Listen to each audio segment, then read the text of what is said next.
నూలు నూలులో శతాబ్దాల గౌరవం, పట్టు పరంపరకు ప్రతీక, సంప్రదాయానికి శాశ్వత చిరునామా సఖీ.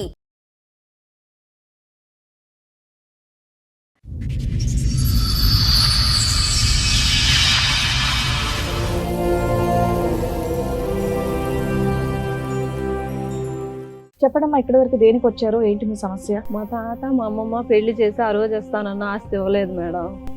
మా అమ్మ లేదు, చచ్చిపోయింది. మా నాన్న రెండో పెళ్లి చేసుకున్నాడు. ఓకే. మా ఆయన నన్ను నిద్రపోయేటప్పుడు కొడతాడు. ఏదైనా డబ్బులు అవసరమైనా నువ్వు ఆస్తి తీసుకురాలేదు, నన్ను చంపుతున్నావు అని తిడతాడు. పిల్లలకు ఫీజులు అవసరమైనా తిడతాడు, ఆస్తి తీసుకురాలేదని.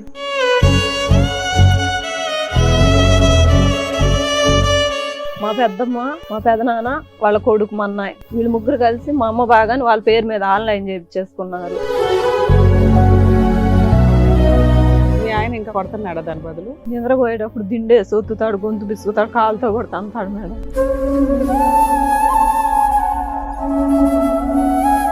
పడుకున్న దాన్ని కొడతారట. అంటే ఆవిడ ప్రశాంతంగా పడుకోవడం కూడా మీకు నచ్చదా?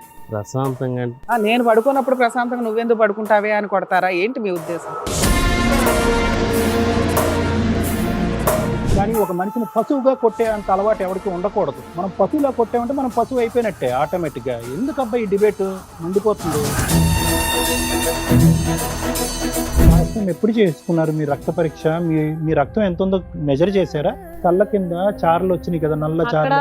షాప్ లో పని చేస్తుంటే నిద్ర లేక అట్లా అయ్యో రామ్.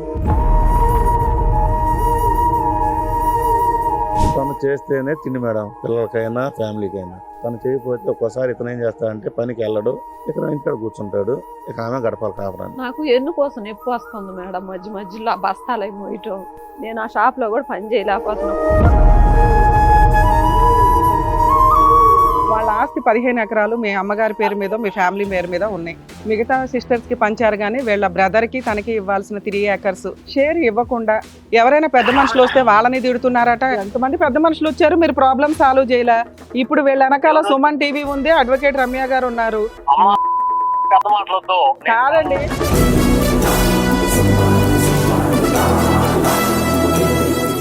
నమస్తే. సుమన్ టీవీ సమర్పిస్తున్న పద్మవ్యూహం కార్యక్రమానికి స్వాగతం. మరి ఈ కార్యక్రమంలో మనతో పాటు ఉన్నారు ప్రముఖ హైకోర్టు అడ్వకేట్ రమ్యాకుల గారు. నమస్తే మేడం. నమస్తే అండి. ప్రముఖ సైకియాట్రిస్ట్ డాక్టర్ కళ్యాణ్ చక్రవర్తి గారు. నమస్తే సార్. నమస్తే మేడం. సార్, మేడం చంచులక్ష్మి గారు ఆవిడ సమస్యతో ఇక్కడి వరకు రావడం జరిగింది. మరి ఆవిడ సమస్య ఏంటో అడిగి తెలుసుకుందాం. ఓకే. నమస్తే అండి. చంచులక్ష్మి గారు ఎక్కడి నుంచి వస్తున్నారు? కొత్తపట్నం నుంచి వచ్చాను మేడం. మా తమ్ముడు నాగార్జున మేడం, ఎదురుగా వాళ్ళు మా హస్బెండ్ మేడం శ్యామ్ ప్రసాద్, మా మామయ్య. చెప్పడమ్మా, ఇక్కడి వరకు దేనికి వచ్చారో, ఏంటి మీ సమస్య? మా తాత మా అమ్మమ్మ పెళ్లి చేసి ఆ రోజు ఇస్తానన్న ఆస్తి ఇవ్వలేదు మేడం. మా అమ్మ లేదు, చచ్చిపోయింది. మా నాన్న రెండో పెళ్లి చేసుకున్నాడు. ఓకే. ఆయన మమ్మల్ని పట్టించుకోడు మేడం. మా అమ్మమ్మే పెళ్లి చేసి అన్ని మంచి చెడ్డ చూసింది. మా తాతకు 5 కూతుర్లు. ఎన్నేళ్ల క్రితం పెళ్ళయింది మీది? మా పెళ్ళి 16 సంవత్సరాలు మేడం. 16 సంవత్సరాలు. 17 వచ్చింది. ఓకే. నాకు 2 అమ్మాయిలు. వాళ్ళు ఇస్తానన్న ఆస్తి ఇప్పుడు కేవలం మా తాతకి 5 కూతుర్లు మేడం. మీకు ఇస్తామన్నారా, మీ వారికి ఇస్తామన్నారా ఆస్తి? తనకే ఇస్తామంటారు. పెళ్లికి పెళ్లికి కట్నం లాగా ఇస్తాం, స్త్రీధనం కింద ఇద్దాం అన్నది. ఓకే. దాని దగ్గర మా ఆయన నన్ను నిద్రపోయేటప్పుడు కొడతాడు. ఏదైనా డబ్బులు అవసరమైనా నువ్వు ఆస్తి తీసుకురాలేదు, నన్ను చంపుతున్నావు అని తిడతాడు. పిల్లలకు ఫీజులు అవసరమైనా తిడతాడు, ఆస్తి తీసుకురాలేదని. మరి ఇస్తానన్న ఆస్తి మీ వాళ్ళు ఎందుకు ఇవ్వలేదు? మా అమ్మ చచ్చిపోయింది మేడం. చచ్చిపోతే వాళ్ళు మా పెద్దమ్మ, మా పెదనాన్న, వాళ్ళ కొడుకు మా అన్నయ్య, వీళ్ళు ముగ్గురు కలిసి మా అమ్మ బాగాని వాళ్ళ పేరు మీద ఆన్లైన్ చేయించేసుకున్నారు. మా తాతకి కొడుకులు లేరు, 5 కూతుర్లు. మీ తాతకి ఆస్తి ఎక్కడి నుంచి వచ్చింది? ఆయన సంపాదించుకున్నారు. స్వార్జితమైన ఆస్తి. మీ తాత బతికే ఉన్నారా? చచ్చిపోయాడు. ఎప్పుడు? ఆయన చచ్చిపోయి ఒక 22 సంవత్సరాలు, ఒక 20 సంవత్సరాలు అయింది మేడం. ఆయన బతుకున్న టైంలో మీ పెద్దమ్మకి రాసేసాడు 5 ఆస్తి? రాయలేదు మేడం. ఆయన చనిపోయిన తర్వాత వీళ్ళు పేరు మార్చుకున్నారా? ఆయన చనిపోయే టైంకి మీ అమ్మగారు ఉన్నారా? లేరు. లేదు. అంటే మరి మీ పెళ్లి చేసింది మీ పెద్దమ్మ వాళ్ళు, మీ అమ్మమ్మ వాళ్ళు కదా? అవునా? మీ తాత లేడు, మీ అమ్మగారు ఎప్పుడు చనిపోయారు? మేము చిన్నపిల్లలు అప్పుడే చనిపోయింది. సుమారు 8 సంవత్సరాలు. అంటే మీ తాత అప్పటికి బతుకున్నారా మీరు చిన్నపిల్లలు అప్పుడు? 30 సంవత్సరాలు, 30కి పెంచి అయి ఉంటాయి. మీ అమ్మగారు చనిపోయా? ఆ తర్వాత ఒక 8 ఏళ్ళు అయితే మీరందరూ ఉన్నందుగా మీ తాత అయితే ఉన్నారు. మీరందరూ ఎంతమంది మీరు? మీ అమ్మకి మీరు ఇద్దరేనా? మీ నాన్నగారు వేరే పెళ్లి చేసుకున్నారా? మీ అమ్మగారికి డైవర్స్ అయినాయా, అవ్వలేదా? చనిపోయింది మేడం, సడన్ గా క్యాన్సర్ అయ్యేసి. విడిపోయారు అంటున్నారు కదా, విడిపోలేదా? ఆవిడ చనిపోవడం వల్ల పిల్లల్ని వదిలేశాడా? ఓకే. అప్పుడు ఏమైనా సెటిల్మెంట్ చేసుకున్నారా? అంటే నాన్న దగ్గర నుంచి ఏమన్నా పిల్లలకి వాటా కింద ఏమన్నా తెచ్చుకున్నారా? ఏం తెచ్చుకోలేదా? మీ నాన్నకి ఏం ఆస్తులు అవేమి లేవా? మా నాయనమ్మకి వాళ్ళకు ఉన్నాయి మేడం. మా ఆ. నాన్న పేరు మీద ఏమి అవి అప్పుడు మీ నానమ్మ అమ్మమ్మ తాతయ్యలు అడుగుతారు కదా, పిల్లలు అనాథలు అయిపోయారు, మా కూతురు చనిపోయింది, పిల్లలకి ఏమి ఇస్తారో ఇవ్వండి, మళ్ళీ అల్లుడు ఇంకో పెళ్లి చేసుకుంటే పిల్లలు అన్యాయం అవుతారా అని ఏం అడగలేదా ఆ రోజుల్లో? అడగలేదు మేడం. మాకెవరు సపోర్ట్ లేరు మేడం. అరే మీ ఇంటికే 6-7 ఉన్నారు ఇంటి నిండా. సరే అప్పటికైతే మీ తాత ఉన్నారు, ఆయన ఏం అడగలేదు అంటున్నారు, పిల్లల్ని తెచ్చి పెంచుకున్నాడు. మీ తాత చనిపోయే టైంకి ఎన్ని ఎకరాలు ఉన్నాయి, ఏం ఆస్తుంది? 15 ఎకరాల పొలం ఉంది మేడం. ఒక 35 సెంట్లు ఇళ్ల చోటు ఉంది మేడం. ఓకే. 25 సవర్లు బంగారం ఉంది మేడం. 55 సెంట్లు మేడం ఇళ్ళ స్థలం ఉంది. 55 సెంట్లు ఉంది మేడం. మీ పెళ్లి ఎవరు చేశారు? మా అమ్మమ్మ మేడం. మా అమ్మమ్మ? అమ్మాయి పెళ్లి చేసింది, అంతా చూసుకుంది మా అమ్మమ్మ మేడం. అమ్మమ్మ దగ్గర పెద్దమ్మ ఆ. వాళ్ళు లేరా? పెద్దమ్మ పెదనాన్న వాళ్ళు సపరేట్ గా ఇంకో చోట ఇల్లు కట్టుకుని అదే ఊర్లో ఉంటారు సంబంధంలో మేడం. వాళ్ళు రాలా? లేదు, మా అమ్మమ్మే అంతా చూసి ఈ మీ అమ్మాయి అమ్మమ్మ ఉన్నారా ఇప్పుడు? మక్కాయ పెట్టి లేదు. లేదు మేడం. ఆవిడ ఎప్పుడు చనిపోయారు? 6 ఇయర్స్ అయింది మేడం. మరి 6 ఇయర్స్ ముందన్నా ఇవిడ పెళ్లి చేసే టైంకి ఆ ఆస్తి ఏదైతే అన్నారో అది ఇవ్వాలి కదా, ఎందుకు ఇవ్వలేదు? అమ్మమ్మ చనిపోయేదాకా ఆస్తి ఇస్తానని చెప్పి అలా పెట్టారు మేడం. మీ తాత చనిపోయినాక 15 ఎకరాల మీద పెత్తనం ఎవరికి ఉంది? ఒక మా పెద్దమ్మ మేడం, ఆ. ఆమె మీద ఉంది మేడం పెత్తనం. మరి మిగతా పెద్దమ్మలు వీళ్ళంతా ఏం చేస్తున్నారు? పిన్నులు పెద్దమ్మ అవి ఎవరు వచ్చినా గానీ అందరిని బెదిరించేసి మిమ్మల్ని ఏదో ఒకటి చేస్తామని చెప్పి అందరిని తిడతా ఉండేది మేడం. అందుకని ఆ దెబ్బకి భయపడి ఇప్పుడు 15 ఎకరాలు ఎవరి దగ్గర ఉన్నాయి? మా పెద్దమ్మ దగ్గర, మా పెదనాన్న దగ్గర ఉంది. మిగతా ముగ్గురు సరే మీకంటే అమ్మ లేదు, అమ్మమ్మ లేదు, ఉమ్. ఉన్నంతలో పెద్దనాన్న పెద్దమ్మ వాళ్ళు కొట్టేస్తే మిగతా సిస్టర్స్ ఏం చేస్తున్నారు? ఆవిడ చెల్లెళ్ళు, ఆవిడ అక్కలో చెల్లెళ్ళు మిగతా వాళ్ళు ఉన్నారు. వాళ్ళకి ఇస్తా అన్నారు మేడం. ఏమండి? వాళ్ళ భాగం వాళ్ళకి వాళ్ళ ఇస్తారు. భాగం వాళ్ళకి ఇస్తాము. వీళ్ళ అమ్మ ఇచ్చారా? భాగం రాలేదు. వాళ్ళ భాగాలు ఇచ్చారా ఇప్పటికి? అంటే రాతపూర్వకంగా రాసుకోలేదు కానీ పొజిషన్ లో ఉన్నారా? చేసుకుంటున్నారు మేడం. ఒక్కొక్కరు ఎన్ని ఎకరాలు తీసుకున్నారు అందులో? అంటే 2 ఎకరాలు తీసుకున్నారు మేడం. సార్ ఉన్నది 15 ఎకరాలు, ఉమ్. ఒక్కొక్కరికి 3 ఎకరాలు రావాలి. అవును కదా అవునా? మేడం? ఐదుగురు కాబట్టి అంటే ఆడపిల్లలు. వాళ్ళ అమ్మమ్మ ఫస్ట్ బతికుంది కదా, ఆమె పేరు మీద 3 ఎకరాలు ఉంది మేడం. ఓకే, ఆవిడకి ఫస్ట్ 3 ఎకరాలు ఆమె మీద ఉంది. మిగతాది ఇక వీళ్ళు పంచుకున్నారంటే మీకు ఎన్ని ఎకరాలు ఇస్తామని పెళ్లి చేశారు? 1.5 ఎకరం ఇస్తానన్నారు మేడం. సో మిగతా ఆవిడ వాటిలో వాళ్ళు ఎవరి భాగంలో వాళ్ళు వ్యవసాయం చేసుకుంటున్నారు. చేసుకుంటున్నారు సార్. మీకైతే మాత్రం ఆ అవకాశం కూడా ఇవ్వట్లేదు, ఇవ్వలేదు అక్కడ సార్. అడుగు అమ్మ పెట్టనివ్వట్లేదు. అమ్మ చనిపోయింది, మాకు ఎవరు సపోర్ట్ లేరు అని చెప్పి మీ అసలు తరపున మీ అమ్మ ఇంతమంది చనిపోయిందనే జనంలో మాట ఒక్కళ్ళు పక్కన కూడా మీ పెట్టండి. తరపున మాట్లాడే వాళ్ళు ఎవ్వరు పెద్ద లేరు. మనుషులు తీసుకెళ్లి మాట్లాడిచ్చాను సార్. పెద్ద మనుషులు కూడా ఇంకా చండాలంగా తిట్టడం అట్లా బిహేవ్ చేశారు సార్. వాళ్ళ నోరు దెబ్బకి అందరు జనాలు భయపడి రావట్లేదు సార్. వాళ్ళు ఎంతమంది? వాళ్ళు అంటే ఎవరెవరు ఉంటారు ఆ గుంపులో? అంటే మా పెద్దమ్మ, మా ఓకే. పెదనాన్న, ఆ. మా అన్నయ్య సార్ ఆ. మెయిన్. కాదు, మిగతా సిస్టర్స్ మీకు సపోర్ట్ గా ఎవరు రారా? వస్తారు సార్. వస్తారా? ఆ, మరి వస్తారు. వాళ్ళు కూడా వీటితో పడలేకపోతున్నారా? వాళ్ళు గట్టిగా అదే సార్, మాట్లాడాలి. వాళ్ళు మాకు సపోర్ట్ గా వచ్చారు సార్. కొంతకాలం మా పెద్ద మనుషులతో పాటు సపోర్ట్ చేశారు, ఇంకా అంతా సపోర్ట్ చేతులు చేశారు. ఎత్తేసారు. ఇంకా వాళ్ళ ఊళ్ళో ఇదంతా ఇప్పుడు మీరు చెప్పే ఈ గొడవలు పంచాయతీలు ఎప్పటి ఇష్యూ? Most recent ఎప్పుడైంది? మీరు ఇప్పుడు చెప్పేది ఎప్పుడు? 18 months అయింది సార్. 18 months last time. అంతే ఏంటి సార్. అక్కడ లెక్క ఏం తేలింది? పెద్ద మనుషులు తీసుకెళ్లి ఇట్లా మాకు ఇబ్బందిగా ఉంది ఫ్యామిలీ పరంగా, మా పొలం మాకు ఇచ్చేసేయండి, మేము ఏదో కూలి పని చేసుకుని అంటే బతుకుతాం, ఏమన్నారు సమాధానం? మేమేమో మీ ఇష్టం, మీరు ఏమైనా సో చేసుకోండి. ఈ 16 సంవత్సరాలు బట్టి సంవత్సరానికి ఒక పంచాయతీ జరుగుతూనే ఉందా? లేదు సార్, పోలీస్ స్టేషన్ లో కంప్లైంట్ ఇచ్చాను సార్ తర్వాత ఫస్ట్ పెద్ద మనుషులు తీసుకొని తర్వాత పోలీస్ స్టేషన్ లో కంప్లైంట్ ఇచ్చాము. తర్వాత మండలంలో అర్జీ పెట్టాను సార్. ఈ 3 చేసినా గానీ వాళ్ళు ఇవ్వలేదు సార్ మాకు. ఇప్పుడు ఆ 1.5 acre మీ ఇద్దరికి ఒక ఆ, భాగం వస్తుంది. 3 acres acres 3 acres. ఈవిడది 1.5. Okay. 1.5 మీరు ఎక్కడ ఉంటున్నారు మామూలుగా? మీరు అమ్మమ్మ నేను దగ్గరే కదా ఒంగోలులో పెరిగారు? ఉంటాను సార్. చిన్నప్పటి నుంచి అమ్మమ్మ దగ్గరే కదా లేదు పెరిగారు? సార్, నేను మా అక్క ఏమో అమ్మమ్మ దగ్గర ఉండిద్ది, నేనేమో మా నాయనమ్మ దగ్గర డివైడ్ అయ్యింది. చెరుకులను చెరువులు పెంచుకున్నారా? పెంచుకున్నారు మేడం. మీ నాన్న దగ్గర నుంచి ఏమైనా ఆస్తి వచ్చిందా మీకు? లేదు మేడం, మీకు పెళ్ళయిందా? నా పెళ్ళి ఏమని చెప్పి చేశారు? మీ వెనకాల ఏముందని? మా అమ్మ తరపు నుంచి 3 ఎకరాలు ఆస్తి ఉందని చెప్పి మా నాన్న పెళ్లి చేసేసారు అబ్బా, మేడం. అమ్మాయిని బకరం చేశారు అయితే. అమ్మాయి వదిలేసి వెళ్ళిపోయింది వదిలేసి మేడం. వెళ్ళిపోయింది మేడం. వెళ్ళిపోయిందా? వాళ్ళు ఆన్లైన్ చేపించేసుకున్నారు మేడం. మా ఏది అమ్మ- ఆయనకి రావాల్సిన 1.5 acre కోసం వదిలేసి వెళ్ళిపోయిందా? అవును మేడం. మీ ఆయన ఇంకా వదలలేదా నిన్ను? కొడుతున్నాడా దాని బదులు? బాగా హింసిస్తాడా? నిద్రపోయేటప్పుడు దిండే సొత్తుతాడు, గొంతు బిసుకుతాడు, కాలుతో కూడా తంతాడు మేడం. మీకు ఎంతమంది పిల్లలు సార్? 2 అమ్మాయిలు. మీకు ఆడపిల్లలు ఉన్నారు కదా, వాళ్ళదే బాధాకరమైన స్టోరీ. నాన్న వదిలేశాడు, అమ్మ లేదు, తాత ఏదో ఉన్నాడు నామకే వస్తే, పిన్నులు పెద్దమ్మలు మోసం చేశారు. ఏదో అదృష్టం కొద్దీ ఒక ఆడపిల్ల జీవితం ఎప్పుడు మారుతుందంటే మంచి భర్త వచ్చినప్పుడు. అక్కడ ఏదో 20 years నడిచిపోయినాక పర్ఫెక్ట్ భర్త వచ్చాడంటే ఆవిడ మహారాణి లాగా కూర్చోగలదు. ఆ తొక్కులో 1.5 acre కోసం మీరెందుకు మీ కాపురాన్ని నాశనం చేసుకుంటున్నారు? ఎందుకు అంత హింసించడానికి కారణం ఆ 1.5 acre? ఇంకేమన్నా కష్టాలు పెడుతుందా మీ ఆవిడ? పొలం వచ్చేటప్పటికి నా అమ్మమ్మ రాసిస్తానండి ఫస్ట్. మీరు ఇప్పుడు ఆస్తి కోసమే పెళ్లి చేసుకున్నారు ఆవిడని? లేదు, కాదు కదా. 16 సంవత్సరాల నుంచి మామూలుగా 10 సంవత్సరాలు అసలు ఆ అమ్మాయిని ఏది అడగలేదు నేను ఆస్తి గురించి కానీ. 10 ఏళ్ళు అడగల. ఎందుకని గురించి ఎందుకు అడగల? అసలు అదే హక్కు కదా, ఆ అమ్మాయికి ఇవ్వాల్సింది మీరు వసూలు చేసి పెట్టాలి. ఆ అమ్మాయికి మీరు ఎందుకు ఆ పని చేయలేదు? అంటే పొలం ఉంది, బాగానే అంటే లాభాలు వస్తూ ఉన్నాయి. కొద్దిగా ఆరోగ్యపరంగా అమ్మాయికి బాగోకపోతే చూపించుకుంటానే ఉన్నాయి. ఇక్కడే డక్కన్ హాస్పిటల్లో కూడా చూపించాను పంజాగుట్ట. ఏం బాగోదు? ఆ అమ్మాయికి అయితే ఓకే, అట్లా గైనకాలజీ ప్రాబ్లం. ఇట్లా తీసుకొచ్చి ఇక్కడే పెట్టి చూపించాను, తగ్గలేదు. ఆపరేషన్ చేయించేసాను. ఆపరేషన్ చేయించినాక నాకు బాగలేదు, హెల్త్ బాగోపోయేటప్పటికి మీకేమైంది? నాకు ఇక్కడ గడ్డలు వేసింది, చెస్ట్ దగ్గర. ఆ గడ్డ తీశారు. ఇక నాకు బాగోని కాడ నుంచి వ్యవసాయం చేస్తే లాస్, అరే అప్పులు అయ్యాను కొద్దిగా. మీకు ఎన్ని ఎకరాలు ఉన్నాయి సార్? నాకు ఎకరం కొటారు ఉంది, ఉప్పు కొటారు. అంటే మీరు సొంతంగా కొనుక్కున్నారా, మీకు వారసత్వంగా అంటే మా అమ్మ వాళ్ళు కొన్నది. ఓకే. 16 years బట్టి మీరు ఎలా ఉన్నారండి? అంటే భార్యాభర్తలుగా ఈ ఒక్క అంశం తీసి పక్కన పెడితే కనుక మీరిద్దరు అన్యోన్యంగానే ఉన్నారు? అన్యోన్యంగానే ఉండేవాళ్ళం. ప్రతిరోజు హ్యాపీగా ఉండటము, అవును. మీకేం అలవాట్లు అలాంటివి ఏమీ లేవు? ఉన్నాయి కానీ అంటే అవి మీ వ్యవసాయం ఇద్దరు చేసి- ఇబ్బంది పడే అంత అలవాట్లు అయితే లేవు కదా? అంత లేదు సార్. రైట్, అంత లేదు, కొంత ఉంది. కొంత. రైట్. తర్వాత ఇంకా సో మీ ఇద్దరి మధ్యన ఉన్న ఈ 16 years లో ప్రైమరీ డిస్టర్బెన్స్ ఏంటి? అంటే మామూలుగా ఈ పొలం వచ్చింది అనుకో, ఏదన్నా కానీ బ్యాంక్ లోను అట్లా. మాదే డీకే ల్యాండ్ మేడం. ఓకే. మీ ఎకరం. మాది వచ్చేటప్పుడు డీకే ల్యాండ్, అది బ్యాంక్ లోన్ ఇవ్వరు కదా, అట్లా లోన్ పెట్టేసి ఆ బాకీలు కట్టుకోవచ్చు కదా. సార్ ఫస్ట్ 10 ఏళ్ళు అయితే బాగానే ఉన్నారు. ఈ 6 ఏళ్ల నుంచి అనారోగ్య కష్టాలు కానీ, మీ పంట ఏదో డ్యామేజ్ అవ్వడం కానీ, అప్పులు పాలవడం కానీ, ఫస్ట్ 10 ఏళ్ళు బాగున్నారు కదా, మీరేం కొన్నారు? ఇల్లు కొనుక్కున్నాము, పొలం కొనుక్కున్నాను, ఇంకా పొలం కొన్నారు?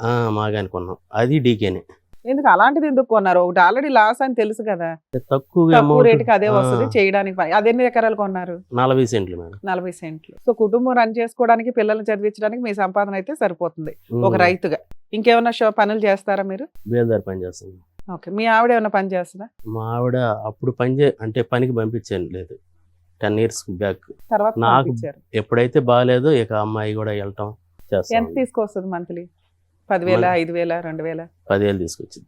ఎవరికి ఇస్తుంది? ఆ అమ్మాయి వాడిద్ది, నేను ఇంటి తీసుకొచ్చిన ఖర్చులకి వాడుతుందా? అమ్మాయికే ఇస్తాను. ఓకే. మొత్తం ఫైనాన్స్ అయితే తను ఆ చూసుకుంటుంది. అమ్మాయి చూసుకుంది. మీ ఇంటి కష్టాలు ఒక మగాడిగా మీరే భరించలేకపోతున్నారు. ఆ కష్టాన్ని ఈవిడ మీద ఎందుకు చూపిస్తున్నారు? పడుకున్న దాన్ని కొడతారట. అంటే ఆవిడ ప్రశాంతంగా పడుకోవడం కూడా మీకు నచ్చదా?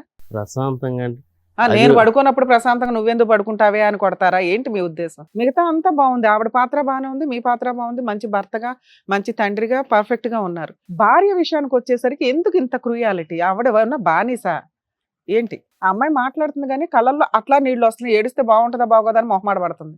అక్కడికి వెళ్తే మాకు మంచి అవమానమే జరిగింది. అప్పటి దానికి నుంచి ఆ అమ్మాయి ఏం చేస్తుంది? అమ్మాయి వాళ్ళని అడగొచ్చు కదా ఫస్ట్ లోనే. వాళ్ళ ముందే నేను ఆపరేషన్ చేసుకొని ఉంటే నన్ను కొట్టడానికి వచ్చారు మేడం. వాళ్ళేమో నీ మొగుడు తాగుతాడు, ఆస్తి మేము నీ చేతికి పట్టిస్తే రేపు ఆడపిల్లలు అని వాళ్ళే సుత్తి మాటలు చదువుతున్నారు. కవులు కూడా ఇట్లా వాటికి ఇళ్ల స్థలం ఇప్పుడు మేము రెంట్కి ఉంటున్నాం మేడం.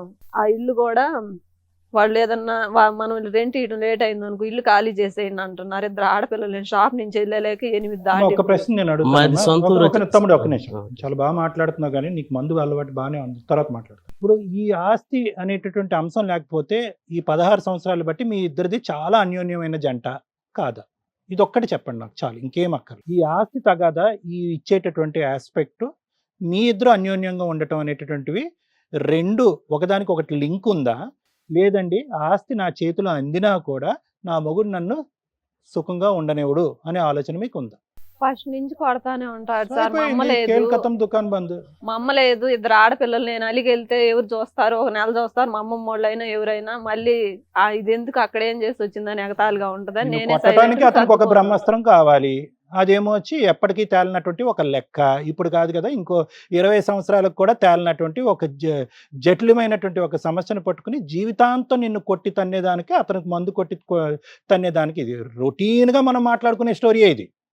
ఇక్కడ ఆస్తి అనేది కొద్ది మసాలా యాడ్ అయింది కానీ ఆ ఆస్తి ఇచ్చినా ఇవ్వకపోయినా ఈ రోజు ఇప్పిస్తాం ఆస్తి నీకు. నీ ఎక్కడున్నారో ఆస్తి ఈ రోజు ఇప్పిస్తాం. రేపొద్దు నుంచి మీ ఆయన తాకకుండా ఉంటాడా, కొట్టకుండా ఉంటాడా? ఛాలెంజ్. రొటీన్ స్టోరీ ఇది, కొద్దిగా మిక్స్ మసాలా అంతే. నీకు దిక్కు లేదు, నేను కొట్టినా తిట్టినా నిన్ను అడిగేవాళ్ళు లేరు అని చెప్పి కూడా అంటాడు మేడం. అది పక్కన వాళ్ళు వినేటట్టుగా పెద్దగా అరుస్తాడు, చిన్నగా మాట్లాడు. 6 సంవత్సరాల పాటు మీరేమి 10 సంవత్సరాల పాటు అన్యోన్యంగా నడిపించేసి శివపార్వతుల్లాగా అడుగులో వేసి తీసి నడిచేసి 6 సంవత్సరాలు బట్టి ఆరోగ్య సమస్యలు వచ్చాక, ఈ ఆస్తి తగాదా వచ్చాక కొట్టుకునేటటువంటి బ్యాచ్ కానే కాదు. 16 × 365 రోజులు మీరు కొట్టుకుంటూనే ఉన్నారు పిల్లలు ఎదురుగుంటా. ఆ పిల్లల్ని ఇక్కడ తీసుకొస్తే మీ ఇంట్లో జరిగేటటువంటి 70mm సినిమాకి చక్కగా చెప్తారు. ఏమండి, చూస్తే మనిషి యొక్క వ్యక్తిత్వాన్ని పసిగడతాను నేను. ఎందుకు ఆస్తిని ఇదని మిమ్మల్ని అవమానించారు అంటే కనుక మీ పద్ధతి కరెక్ట్ గా ఉంటే కనుక వాళ్ళు అవమానించి ఉండేవారు కాదేమో. పిల్లల్ని తీసుకొచ్చినా కానీ వాళ్ళు అదే చెప్తారు సార్. ఏం సరే, చెప్తారు? ఏమని చెప్తారు? ఆ? మా నాన్న తాగడని చెప్తాడా? తాగుతాడని చెప్తారు. Full stop. నేను అదే మా నాన్న చెప్పాను తాగి కొట్టడని చెప్తాడా? సార్. నేను చెప్పాను నాకు అలవాట్లు ఉన్నాయి అని చెప్పాను కానీ ఏ, లేవని చెప్పలేదు ఏ, సార్. అలవాట్లు ఉంటే ఉండొచ్చయ్యా, మా అందరికి ఉన్నాయి అలవాట్లు. కానీ ఒక మనిషిని పశువుగా కొట్టే అంత అలవాటు ఎవరికి ఉండకూడదు. మనం పశువులా కొట్టామంటే మనం పశువు అయిపోయినట్టే ఆటోమేటిక్ గా. ఎందుకు అబ్బాయి ఈ డిబేట్ మండిపోతుంది? దానికి ఏమొచ్చి ఒక స్టోరీ లైన్, ఒక ఆస్తి. సార్ వీళ్ళ స్టోరీ రెండు వైపులు మీకు తెలుసు కదా, మీరేం చెప్దామని వచ్చారు? రిలేటివ్, బోత్ సైడ్స్ రిలేటివ్ మీరు. అంటే మా నాన్నమ్మలు 5 అమ్మ. ఆ, పెద్ద నాన్న వారసత్వం ఇల్లు. ఓకే.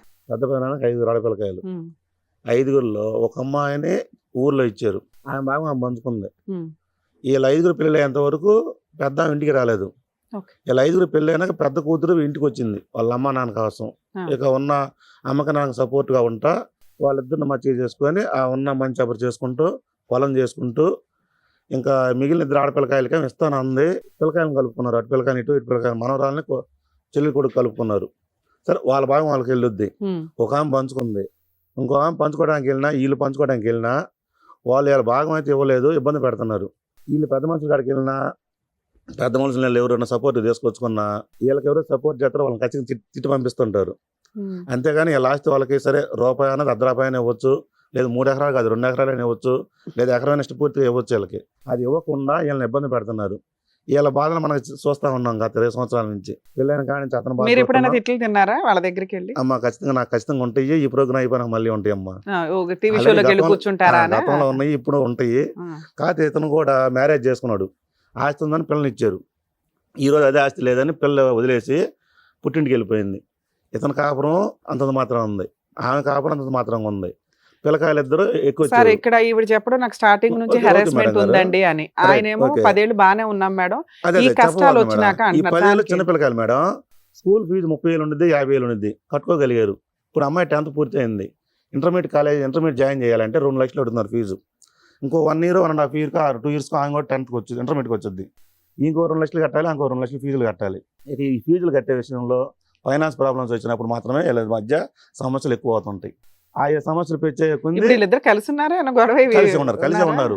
అయితే మన ముందు కలిసే ఉంటారు, ఇటుగా కూడా కలిసి ఉంటారు. సరే వీలైనంత వరకు 90% అన్యోన్యంగానే ఉంటారు. ఫైనాన్షియల్ ప్రాబ్లమ్స్ వచ్చినప్పుడు మాత్రం ఇతను ఏం చేస్తాడంటే ఆ బ్రదర్స్ని అమ్మాయి మీద చూపిస్తుంటాడు. ఆవిడ ఏ రకంగా చూపించదా? సో ఆమెకు ఏ విధంగా చూపిస్తుంది అనేది, ఒక షాప్కి వెళ్ళిద్ది అమ్మాయి, కిరాణా షాప్కి 30 రోజులు పని చేస్తే 9,000 ఇస్తారు. అందులో అమ్మాయి ఒక 5 రూపాయలు మానుకుందంటే ఇంకా అమౌంట్ కట్ అవుతాయి. ఆ 10,000 తోటి ఒక్కోసారి కాపురం గడుచుకుంటూ రావాలా. ఇతను ఒక్కోసారి 4 రోజులు ఇంటికాడ పోతుంటాడు, పనికి వెళ్ళడం.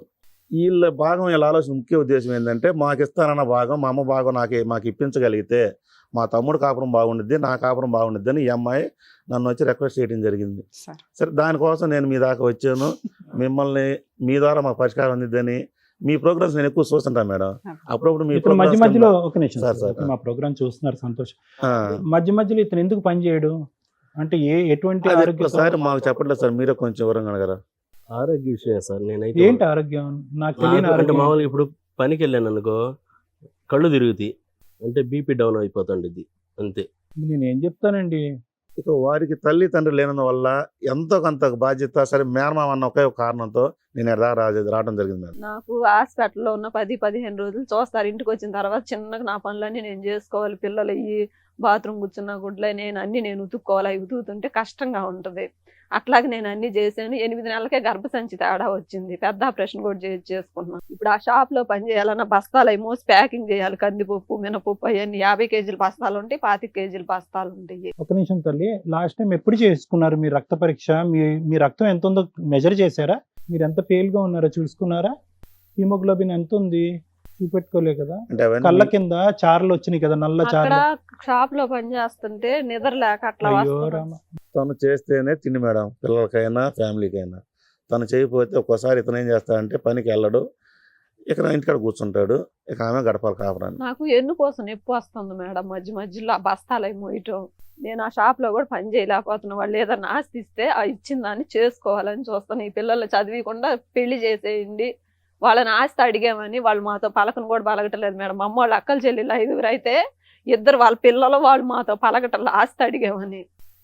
విన్నారుగా? చెంచులక్ష్మి గారు, ఒక సింపుల్ ప్రశ్న అడుగుతానమ్మా, ఎక్కువ నేను కాంప్లికేట్ చేయను. నీ బాధ అర్థమైంది, నీ కంటతడి అర్థమైంది. దీర్ఘకాలికంగా ఇన్ని సంవత్సరాల పాటు అటు పుట్టింటి వైపు నుంచి ఇటువైపు ఏమొచ్చి భర్త వైపు నుంచి రకరకాల సమస్యలు చూసేటటువంటి సర్వసహజమైనటువంటి కేసు సినారీ మేము ఇక్కడ చూస్తున్నాము. కానీ నువ్వు 16 సంవత్సరాల పాటు అనుభవించి ఇప్పటికీ కూడా నీ మనసుని ఏంటంటే ఇక్కడి నుంచి అక్కడికి షిఫ్ట్ చేసావు. ఏంటి షిఫ్ట్ చేసావంటే కనుక, ఓకే మా ఆయన ఈరోజు తాగాడా, ఓకే తాగాడు, కొడుతున్నాడా, కొట్టాడు, ఎందుకు తాగాడు, ఎందుకు కొట్టాడు, ఓ వాళ్ళ ఆస్తి ఇవ్వకపోవటం వల్ల తాగి కొట్టాడు అనమాట అనే విధంగా ఒక ఆలోచన శైలి నీకు ఉండటం వల్ల ఇప్పటికీ కూడా ఈ బంధంలో ఉన్నాం. ఒకప్పుడు వాళ్ళ ఆస్తి ఇచ్చి 16 సంవత్సరాల పాటు ఇతను జుట్టు నెత్తి నోరు పట్టుకుని కొట్టుండే ఉంటే కనుక మా దగ్గరకు కూడా రావు, ఎప్పుడో పిల్లల్ని ఎత్తుకుని వెళ్ళిపోతూ ఉంటాం. నీకు ఇప్పటి వరకు 16 అంటే కాన్సెప్ట్ నేను చెప్తున్నాను, ఎందుకు 16 సంవత్సరాల పాటు కొట్టి తన్నేటటువంటి వాతావరణంలో, ఒక నరకయాతన అనుభవించేటటువంటి వాతావరణంలో పిల్లలతో పాటు నువ్వు ఉన్నావంటే ఒకే ఒక కారణం. ఎందుకంటే ఇతను తన్నే ప్రతి తన్నుడికి తాగి వచ్చి కొట్టేటప్పుడు ప్రతిసారి నీ వేలు అటువైపు చూపెడుతున్నావు. ఎవరు, మీ పుట్టింటి వైపు, వాళ్ళు చేసినటువంటి అన్యాయం వైపు.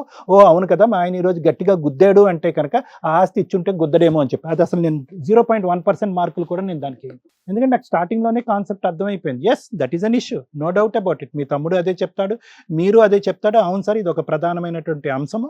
వీళ్ళు 3 చెరువులు నీళ్ళు మాకు తాగించి 30 తిప్పలు పెట్టి మా ఆయుష్ సగం తగ్గించేస్తున్నారండి ఈ బ్యాచ్ వాళ్ళు.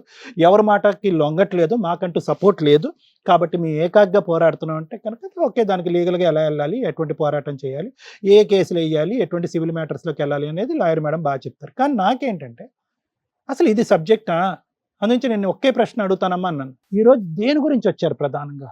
రెండు కానీ అనకండి, ఓకే రెండిట్ల గురించి వచ్చి ఉండొచ్చు. ప్రధానంగా ఏం అంశం? అటువైపు 16 సంవత్సరాల పాటు జరిగేటటువంటి పోరాటంలో మీ గెలిచేది ఎంత, ఓడిపోయేది ఎంత అనేది ఇప్పటికే నీకు లెక్క బాగా తెలుసు. 4 దిక్కులు పనిచేసావు, నడువు వంచి కష్టపడ్డావు, ఓకే నీకు తెలుసు. ప్రధానమైనటువంటి అంశం ఏంటి? డాక్టర్ గారు, లాయర్ మేడం, నాకు ఒక న్యాయం చేయండి, ఒక న్యాయం చేయండి. ఆ ఒక్క న్యాయం ఏం కోరుకుంటాం? ఉన్నది ఉన్నట్టుగా మనస్ఫూర్తిగా చెప్పమ్మా, మనసాక్షికి నమ్మకం. నేనైతే పిల్లల్ని చదివించడానికి నాకు కష్టంగా ఉంది సార్. పిల్లల్ని చదివించడం ఒకటి, ఇంకా పిల్లలు పడేటటువంటి కష్టం తీర్చడం ఒకటి, ఇంకా నన్ను కొట్టకుండా. రైట్, భర్తను మార్చుకోవాలి అంతే.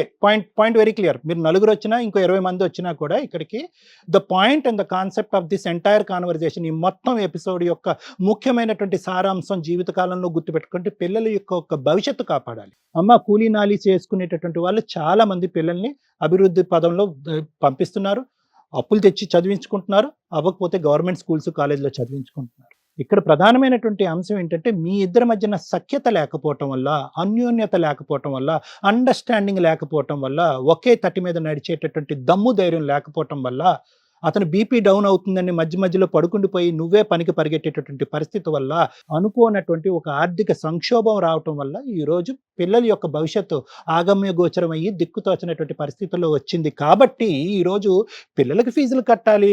ఏం సార్ మీకు తెలీదు, మీరు పెద్దవారు, నేను మిమ్మల్ని అడుగుతున్నా. పిల్లల ఫీజులు అనేటటువంటిది పెద్ద అంశం కాదు సార్ ఇక్కడ. అంటే ఓకే సార్ మీరు అంటున్నారు అనేటటువంటిది, వీళ్ళిద్దరూ కాయ కష్టం చేసుకుంటే ఏం గుండె జబ్బులు ఉన్నాయి, ఏం క్యాన్సర్లు ఉన్నాయి, ఏం కాళ్ళు చేతులు పక్షవాతాన్ని పడిపోయి. ఇందాక నేను వస్తుంటే కనుక ఆ స్ట్రీట్ లైట్స్ దగ్గర ఒకడు 2 కాళ్ళు లేవు, 2 చేతులు లేవు. అరే వీడు ఎప్పుడో చచ్చిపోవాలి కదా, వీడు ఇంకా అడుక్కుని ఎందుకు బతుకుతున్నాడు? ఎండనక వాననక ఆడు చేతుల్లో డబ్బులు వేయటానికి కూడా వాడికి దురదృష్టం, వాడికి చేతులు కూడా లేవు, ఎందుకు బ్రతుకున్నాడు వాడు? మీ ఇద్దరికి ఏంటి తక్కువ? సార్ నాకు జబ్బు వచ్చేసింది. ఏం జబ్బు వచ్చింది? ఏంటి ఆ జబ్బు పేరేంటి? ఓకే, బీపీ డౌన్ అవుతే బీపీ పెంచుదాం, బీపీ ఎక్కువ అవుతే బీపీ తగ్గిద్దాం. దానికి ఒక మార్గం ఉంది. ఇక్కడ జబ్బు అనేటటువంటిది ఏదన్నా ఉంది అంటే మీ ఇద్దరికి ప్రధానంగా మీకు అది పూర్తిగా మానసికం, ఆలోచన శైలి, వ్యక్తిత్వంలో ఉండేటటువంటి ప్రధానమైనటువంటి లోపాలు. మనసులో ఉండేటటువంటి బాధను తీర్చాలి అంటే కనుక మందు కొట్టాలి, లేదు నాలో ఉండే కసి కోపాన్ని తీర్చుకోవాలి అంటే కనుక ఎదురుగా ఉండే మనిషిని గొడ్డుని బాదినట్టు బాధాలి. ఏమండి ఏం జబ్బు అంటారు? ఈ జబ్బుకు పేరేం చెప్తారు? సో పిల్లల సమస్య అయితే కాదు, ఆస్తి సమస్య ఉంది నాయన. ఆవిడకి ఎంత ఉందో నీకు కూడా ఉంది, మీకు చాలా అన్యాయం జరిగింది, మీ వెన్నంటూ ఎవరు లేకపోవటం వల్ల ఈరోజు ఏకాగ్గా మీరిద్దరు పోరాడుతున్నారు. దానికి పూర్తి సానుభూతి నా తరపున ఉంది, సానుభూతి తప్ప నేనేమీ చూపెట్టలేను. కానీ ఇక్కడ ప్రధానమైనటువంటి పిల్లల భవిష్యత్ దృష్ట్యా ఒక్క అంశం చెప్పండి సార్, ఆస్తి కాదు, డబ్బులు కాదు, ఒక్క అంశం చెప్పండి అంటే వీళ్ళిద్దరు కొట్లాడుకుంటున్నారు చూడండి. ఈ అంశాన్ని నుంచి మేము ఎప్పుడు విముక్తి చెందుతాము నాయనా భగవంతుడా అని చెప్పి పిల్లలు కోరుకుంటున్నారు. మీరు లక్షల కొద్ది ఫీజులు కొట్టి ఇంజనీరింగ్ కాలేజీలో ఎక్కడ చదివించినా కూడా ఈరోజు ఆ పిల్లలు ఏదైతే చూడకూడదు అనుకుంటున్నారో 16 సంవత్సరాల పాటు, అది మీరు చూపెట్టకుండా ఉంటేనే కనుక అసలైనటువంటి తల్లిదండ్రులు. తాగుడు మానేసేయాలి, వ్యసనానికి బానిస అవ్వకూడదు, కాయ కష్టం చేసుకోవాలి, పగలనక రాత్రనక కష్టపడాలి. ఆవిడంటే మీకు, మీరంటే ఇద్దరికి ఓకే. ఇంక ఇది తప్ప ఏముంది మీ ఇద్దరి మధ్యన అంశం? సో నేనేమంటానంటే ప్రసాద్ గారు వినండి, కోపం తెచ్చుకోకండి. నేను మీ తరపున మాట్లాడలేదని అనుకోకండి. వాస్తవానికి ఇక్కడ ఉన్న వాళ్ళందరిలోనే నేను మీ తరపునే ప్రధానంగా మాట్లాడుతున్నాను. బీపీ తగ్గింది, కాళ్ళు చేతులు నీరసంగా ఉన్నాయి, ఇవన్నీ కాదండి. అసలు నేను ఎందుకు ఒక మందుని నమ్ముకునేటటువంటి పరిస్థితి ఎందుకు వచ్చింది? నేను కంటిన్యూస్గా నేను ఇప్పుడు బ్రతికినంత ఇన్ని సంవత్సరాల్లో ఒక్కసారి కూడా ఒక్క పూట కూడా తాగకుండా 6 నెలల పాటు ఉండగలిగానా? ఎందుకు? ఒక మందు అనేటటువంటిది ఎందుకు నాకు ఒక అలవాటు అయింది? ఎందుకంటే మీకు అది తాగినంత కాలం మీరే కాదు, చూసేటటువంటి ప్రేక్షకుల్లో ఎవరైనా కూడా కారణం చూపెట్టి తాగటం అనేది చాలా ఈజీ అండి. ఏదో కారణం అనేది, ఏదో సాకు అనేటటువంటిది కంపల్సరీగా దొరుకుతుంది. అలాగ మీకు ప్రధానంగా కనిపించినటువంటి కారణము, ఆస్తి అనే ఒక కారణము, సృష్టించుకున్న కారణాలు మిగతావన్నీ. అవును, మీ వాళ్ళు ఇవ్వలేదు కాబట్టి అది వాస్తవం, మిగతావంతా ఇంకంతే. నాకు నీరసంగా ఉంది, నాకు బాధగా ఉంది, నువ్వు వెళ్ళి కష్టపడు, నేను కష్టపడేటటువంటి పొజిషన్లో లేదు, అప్పులు సప్పులైనా కూడా, పిల్లలకి ఫీజులు కట్టలేకపోయినా కూడా నేను ఇలాగే ఉంటాను. ఇదంతా సృష్టి, ఇదంతా మన చేతుల్లో ఉండేటటువంటి అంశం. మన చేతుల్లో లేనటువంటి అంశం ఆస్తి అంశం. సో ఇక్కడ నేనేమంటున్నానంటే, ఫస్ట్ ఆఫ్ ఆల్ మన వ్యక్తిత్వాలు మార్చుకుందాం. దానికి నా తరపున ఏమైనా సాయం కావాలంటే నేను హెల్ప్ చేయడానికి రెడీగా. డ్రింక్ జోలికి వెళ్ళొద్దు, కొట్లాడుకోవడాలు, తిట్టుకోవడాలు, నిందించుకోవడం. మీరు ఎంతైతే కనుక హెల్ప్లెస్ స్టేట్స్, ఏమీ చేయలేనటువంటి పొజిషన్లో ఉన్నారో దానికంటే 10 రెట్లు వాళ్ళిద్దరు కూడా హెల్ప్లెస్ స్టేట్లో ఉన్నారు. వాళ్ళు కూడా ఏం చేయగలిగేటటువంటిది. ఎటొచ్చి ఏంటంటే వచ్చేటటువంటి మీ ఇద్దరికి ఉన్న కామన్ శత్రువు ఆవిడ రక్తం కాబట్టి మీరు ఆవిడ వైపు నిలదీస్తున్నారు. కానీ మీరు ఎంతైతే చేయగలరో, ఎంతైతే చేయలేరో ఆవిడ కూడా అంతే పరిస్థితి, అదే దిక్కుతో వచ్చినటువంటి పరిస్థితి ఉంది. ఇది 16 సంవత్సరాలు ప్రయాణం చేసిన తర్వాత ముఖ్యంగా అర్థం చేసుకోవాల్సింది ఎవరు? పుట్టింటోళ్ళు కాదు, సొంత భర్త అర్థం చేసుకోవాలి. సొంత భర్త మనసు కరిగిపోవాలి. అరే, ఇంత దిక్కుతోచినటువంటి పరిస్థితిలో ఇంత దిక్కుమాలిన మనుషులతో ఎందుకు నా భార్య పోరాడుతుంది? బతుకున్నంత కాలం నా భార్యని నేను సాక్కుంటాను, నా పిల్లల్ని నేను కాపాడుకుంటాను. వాళ్ళు ఎవరైతే ఆస్తి బలవంతంగా లాక్కుని దాంట్లో కూర్చుని అందులో డబ్బులు తింటున్నారో వాళ్ళు ఈ కెమెరా సాక్షిగా సర్వనాశనం అయిపోతారు అని అనుకుని మీ భార్యని కాపాడుకుంటూ చూసుకోండి. చాలది, అది వేరే పోరాటం. మీ ఇద్దరు, నేను చెప్తున్నానండి, మీ ఇద్దరు చేతులు కలిపి పోరాడు ఉంటే కనుక ఆలోచన పెరిగి ఉండేది. ఒక మంచి లాయర్ దగ్గరికి వెళ్ళి ఉండేవారు, ఈ పాట లెక్క తేలిపోయి ఉండేది. మీ ఇద్దరు ఒకే తట్టు మీదకి రావట్లే.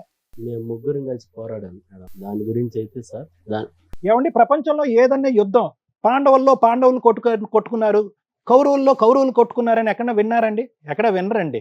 యుద్ధం చేస్తే కనుక అందరూ చేయి కలిపి ఒకే దిక్కున వెళ్ళాలి. ఉదయం యుద్ధం చేసి సాయంత్రం మందు కొట్టి పెళ్ళాన్ని కొట్టేదాన్ని యుద్ధం అని అనరు. మీ ముగ్గురు ఒకే టీం. ఎప్పుడు ఎక్కడ కూర్చున్నప్పుడు ఒకే టీం. ఆవిడని కొట్టినప్పుడు మీరు అందరూ ఒకే టీమా?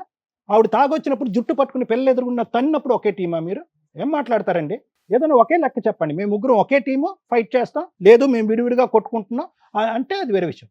మీ ఇద్దరి మధ్యన ఐక్యమత్యం లేదు. ప్రసాద్ రాత్రి అయ్యేటప్పటికి పిల్లాన్ని చితకబాదుతాడు అనేది ప్రపంచం అంతా కూడా న్యూస్ పాకిపోయినటువంటి ఒక ప్రధానమైనటువంటి అంశం. కాబట్టి ఎవడో మీకు సపోర్ట్ చేయడు. వాళ్ళిద్దరు దిక్కులేనటువంటి వాళ్ళ అలాగే ఉంటాడు. ప్రసాద్ అయితే కనుక తంతా ఉంటాడు భార్యని. వద్దండి, ఇవన్నీ మాట్లాడకండి, నాతో పోటీ పడలేరు. కానీ నేను చెప్పేది ఒకే అంశం. ఫస్ట్ ఇక్కడ ముఖ్యమైనది అది ఎప్పుడు లెక్క తేలుతుంది, ఆ ఆస్తి ఎప్పుడు లెక్క తేలుతుంది అనేది అస్సలు 0.5% కూడా నేను ఆ సబ్జెక్ట్ నేను ఇమోషనల్గా ఏదన్నా బల్లగుద్ది మాట్లాడేటటువంటిది ఏదంటే, మీరిద్దరు వైఫ్ అండ్ హస్బెండ్గా సఖ్యతగా ఉండండి. మీరు తాగుడు అనేటటువంటి వ్యసనం నుంచి బయటకు రండి. ఆవిడ వైపు 0.5% కూడా జీవితకాలంలో ఇక్కడ భగవద్గీత సాక్షిగా ఆవిడ వైపు వేలెత్తి చూపెట్టను, ఈ పరిస్థితికి నువ్వే కారణం అని చెప్పను, ఈ ఆర్థిక సంక్షోభానికి నువ్వే కారణం అనేటటువంటి మాట అనకుండా, ఆవిడ వైపు వేలెత్తి తీయకుండా, ఆవిడ నిలదీయకుండా నేను బాగా చూసుకుంటానని చెప్పండి. నేను ఏ సపోర్ట్కైనా నేను రెడీ. నా వరకు. Thank you madam. మన ఎపిసోడ్స్ చూసే వ్యూవర్స్కి, మా ప్రేక్షకులకి చెప్పేది, చాలా రిపీటెడ్గా మేము ప్రాబ్లం ఫేస్ చేస్తున్నది ఏంటంటే, నా ప్రాక్టీస్ వేరు, సార్ ప్రాక్టీస్ వేరు, మా ఆఫీసులు వేరు, మా కన్సల్టేషన్ ఫీజులు వేరు, అక్కడికి వచ్చినప్పుడు ఫీజులు పే చేయాల్సిందే. సుమన్ టీవీ ప్రోగ్రామ్ కానీ ఏ ఛానల్లో అన్న ప్రోగ్రామ్ మేము ఎలాంటిది కండక్ట్ చేస్తుంటే ఇది ఫ్రీ సర్వీస్. ఆఫీసుల్లో ఫ్రీ సర్వీసులు చేయలేం. మీరు టీవీ ఛానల్స్కి వచ్చేసో లేదా మా ఆఫీసులకు వచ్చో మీరు ఫ్రీ సర్వీస్గా అంటే మా వంతు ప్రయత్నం సోషల్ సర్వీస్గా సుమన్ టీవీ ఛానల్ ద్వారా సుమన్ గారి సపోర్ట్ తోటి కొంతవరకు చేయగలుగుతాం తప్ప మా ప్రాక్టీసులు వదిలేసుకొని చెయ్యం. ప్లీజ్ ఇది అండర్స్టాండ్ చేసుకోండి. ఒక పాయింట్.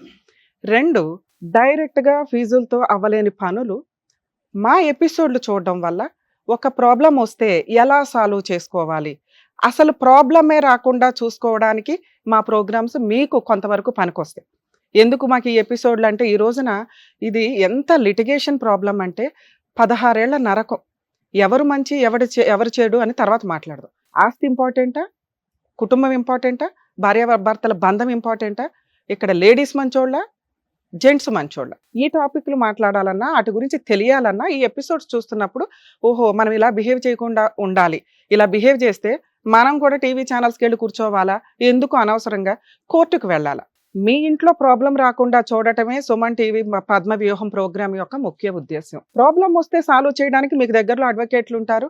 మా ప్రాక్టీసులు మా ప్రొఫెషన్స్ ఉంటాయి. సార్ ప్రాక్టీసు సార్ ప్రొఫెషన్ ఉంటుంది. ఆఫీసుల దగ్గరికి వెళ్ళి కన్సల్టేషన్లు ఎందుకు పే చేయాలి అని పాయింట్అవుట్ చేయొద్దు ప్లీజ్, ఇది మా రిక్వెస్ట్.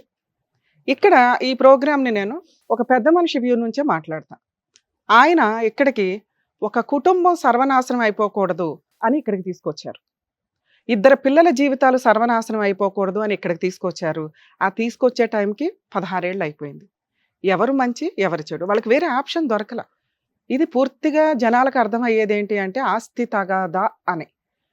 ఇందులో ఉన్న ప్లస్లు మైనస్లు మాట్లాడడమే సార్ పని, నా పని. సార్ మాట్లాడిన వర్షన్ ఏంటి, ప్రాపర్టీ విషయాలు పక్కన పెట్టి ఈ ఇష్యూలో సైకలాజికల్గా కుటుంబం ఎంతలా స్పాయిల్ అయిపోయింది అని పిన్ పాయింట్స్తో క్లారిటీ ఇచ్చారు. అది ఒక పార్ట్. రెండో పార్ట్ ఏంటిది, రమ్య గారు మాట్లాడే ఆస్తి. కానీ జనాలకి కనిపిస్తున్నది ఏంటి, ఆస్తి తగాదా మాత్రమే. ఓకే, ఇలాంటి ఆస్తి తగాదాలు వస్తే ఏం చేయాలి, దానికి ముందు ఈ మాట్లాడు. పెళ్లి చేసేటప్పుడు మీరు స్త్రీధనంగా కానీ ఏదన్నా అబ్బాయికి ఆస్తి ఉందా, ఎందుకంటే ఇక్కడ ఇద్దరూ బాధితులే. ఒక కుటుంబంలో మగపిల్లాడు కూడా ఉంటే మగపిల్లాడు కష్టం ఏంటో తెలుస్తుంది అంటాం. ఆడపిల్లలే ఉన్న కుటుంబాల్లో ఇంకా సిస్టర్ అట్లాగే ఉంటుంది, లిటిల్ సిస్టర్ అట్లాగే ఉండి వాళ్ళకి బయట నుంచి వచ్చిన అబ్బాయి యొక్క కష్టం తెలియదు. ఇక్కడ ఈవిడికి అలా చెప్పి అంటగట్టేశారు అని ఆయన అనుకొని ఆయన బాధితుడు అనుకుంటే అక్కడున్న కొడుకున్నాడు, ఆయన బాధితుడే.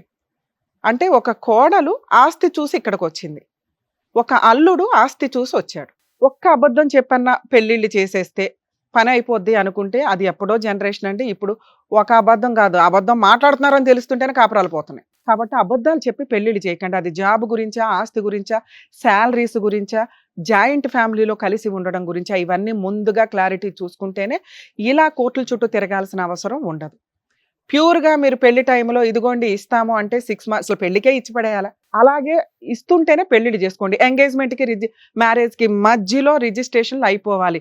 ఎవరికి ఇస్తున్నారు, మీ అబ్బాయికి ఇస్తున్నారు, మీ అమ్మాయికి ఇస్తున్నారు. ఇప్పుడు వాళ్ళని ఎందుకు విలన్ చేసి మనం మాట్లాడడం? ఒక మనిషి సహజ లక్షణం క్రుయాలిటీ ఎప్పుడు స్టార్ట్ అవుతుంది, క్రుయాలిటీ పెంచిందే వీళ్ళు కదా. ఆ పిల్ల కాపురం వదిలేసి ఒక అబ్బాయిని రోడ్డు మీద పడేసింది.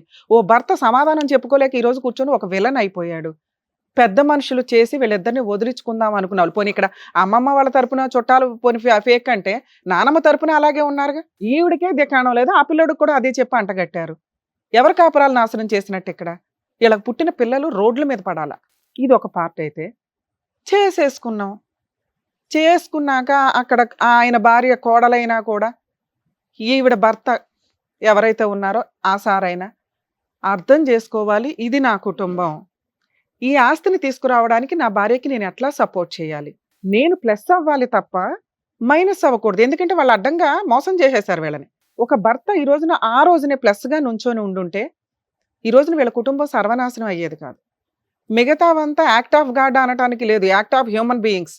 ఈవిడ ఆరోగ్యం ఆటోమేటిక్గా డ్యామేజ్ అయిపోయింది. ఈవిడ ఒక్క మాట అనటానికి పనికి రావట్లేదు మనం ఇక్కడ. ఎందుకంటే ఒక స్త్రీ ఈ రోజున 10,000 తీసుకొచ్చి కుటుంబాన్ని నిలబెట్టుకుంటూ వెళ్తుంది రోడ్డు మీద పడిపోకుండా. గతి లేదు ఆ అమ్మాయికి, భర్తను వదలటానికి ఛాన్స్ లేదు, వదలలేదు. భర్త కావాలి ఆవిడకి, ఎందుకంటే ఆవిడకి ఒక కంచె భర్త, ఒక రక్షణ. 2 పిల్లలకి ఒక రక్షణ కింద అమ్మాయి ఫీల్ అవుతుంది. వదిలిపడే అమ్మా అని ఒక నిమిషం చెప్పొచ్చు. మా షోకి ఒక పెద్ద మనిషి ఎందుకు తీసుకొచ్చారు, ఆస్తి వస్తుందో లేదో తర్వాత సంగతి మేడం, వీళ్ళ కాపురాలు రోడ్డు మీద పోతానే ఎంత దూరం వెళ్ళిపోద్దో, ఈ డిప్రెషన్లో ఈవిడేం చేసుకుంటుందో ఆయన ఏం చేసుకుంటారో. ఇక్కడికి వస్తే కాపురాలు నిలబడాలి తప్ప విడిపోకూడదు. సార్ ఇక్కడ మా రిక్వెస్ట్ అండి, మీకు కొంచెం రియలైజ్ అవుతారని సార్ అంత స్ట్రాంగ్గా చెప్పారు. ఆవిడ బాధ మాకంటే ఎక్కువ అర్థం చేసుకోవాల్సింది మీరు. ఆవిడకి మీరు తప్ప ఇంకా గతి లేరు. మీరేమవుతున్నారంటే డిప్రెషన్ అయిపోతున్నారు. ఆవిడ మీద మీరు యుద్ధం చేయడం వల్ల యూజే లేదు. ఆవిడ తరపున మీరు యుద్ధం చేయాలి. మీరు ఒక్కళ్ళు నుంచుంటే మీ వెనకాల మేము నుంచుంటాం, సుమన్ టీవీ నుంచుంటుంది. మమ్మల్ని నమ్ముకొని ఆ పెద్ద మనిషి తీసుకొచ్చారు కదా, అవి ఏంటి అని చెప్దాం. మీరు 1% ఆ అమ్మాయిని నేను ఏమీ మాట్లాడలేను, 1% అన్నా మీరు మారండి. మా రిక్వెస్ట్. మీ ఆరోగ్యం డ్యామేజ్ అయితే 3 ఆడాళ్ళు రోడ్డు మీద పడతారు. మీ సైకలాజికల్గా డిప్రెషన్లోకి వెళ్తే 3 ఆడాళ్ళ జీవితాలు సర్వనాశనం అయిపోతాయి. ఇక్కడ రిక్వెస్ట్ చేయగలిగేది నేను మిమ్మల్ని మాత్రమే. ఆస్తి వస్తుందా రాదా 16 ఏళ్ల నుంచి మీరే సాధించలేకపోయారు. ఇప్పుడు రమ్య గారి దిగి ఏదో చేసేస్తారంటే సెకండ్ పార్ట్ అది.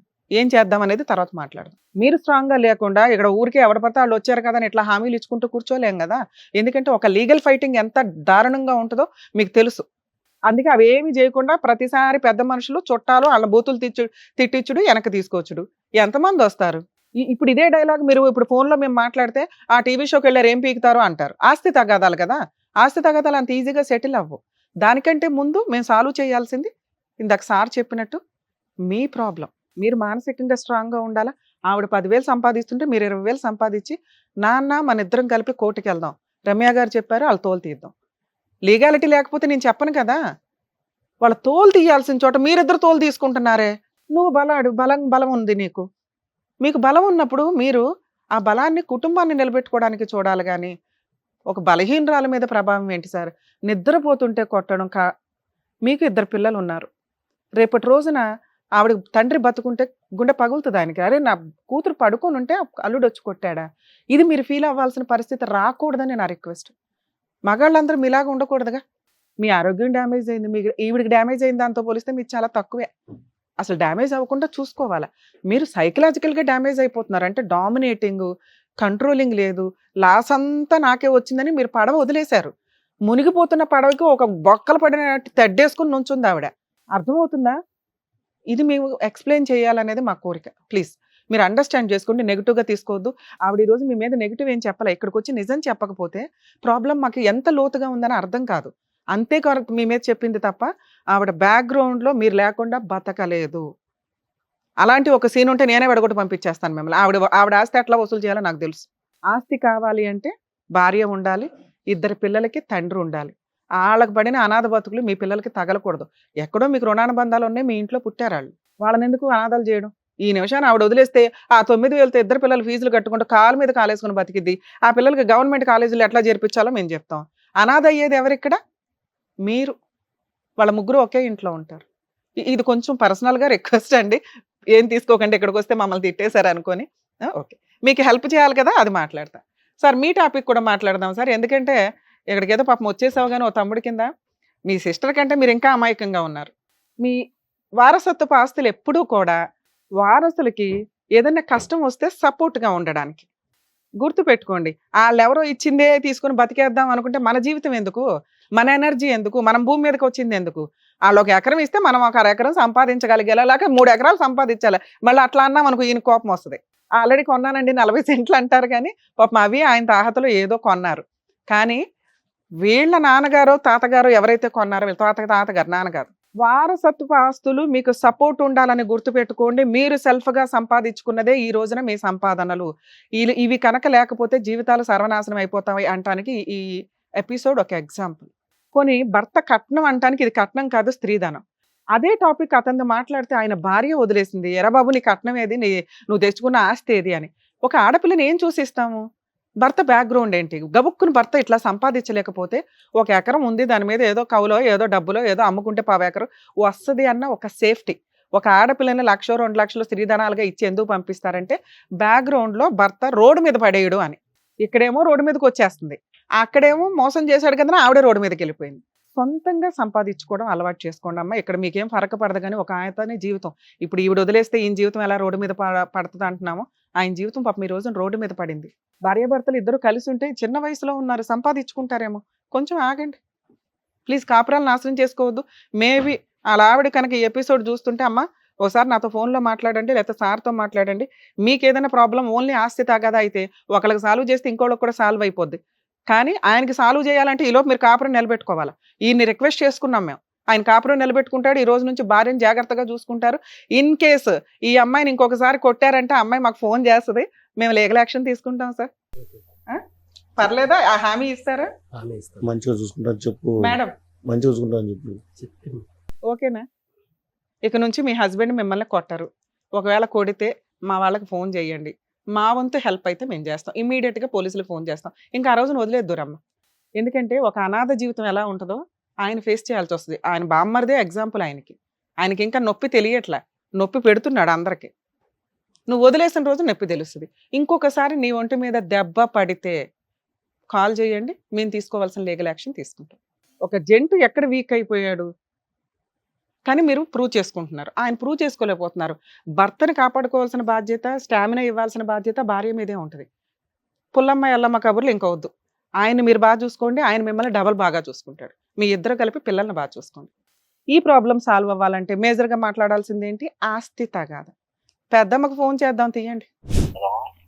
హలో హలో నమస్తే అండి, కోటేశ్వర్ గారా? అవునమ్మా. మేము సుమన్ టీవీ నుంచి పద్మవ్యూహం ప్రోగ్రామ్ నుంచి మాట్లాడుతున్నాము. చెప్పమ్మా. ఇది మన అడ్వకేట్ రమ్య గారు మాట్లాడతారు, ఒకసారి మాట్లాడండి. హలో సార్, నమస్తే అండి. నమస్తే అమ్మా.